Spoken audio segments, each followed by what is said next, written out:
Hey guys, today we will see Singleton design pattern, which is also categorized in Creational design patterns. Basically, we use this design pattern when we need a single object throughout the application. It ensures that our class will have only one object. If we see graphical view of this pattern, then here we have a pizza class. Here we have single object of pizza class, and then all the clients, client 1, 2 and 3, all will access that single object if they have their life cycle same.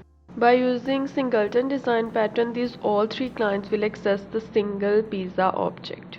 Let me share with you a coding example. Let's create a class with name Singleton Pizza.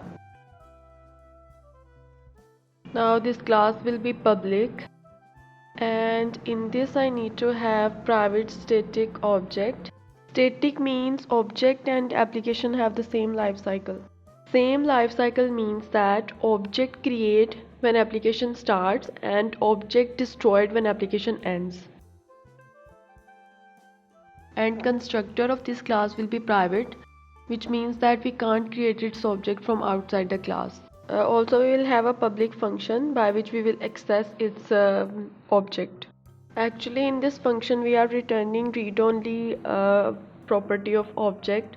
Now let's use it in our main class. Create two objects of this pizza class.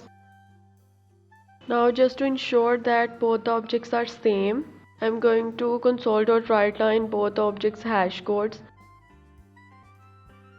As we can see, the hash codes of both the objects are same, which means that we are accessing the single object. So this was the Singleton design pattern. Hope you understand it. If you like it, then please share it with your friends. Thanks for watching.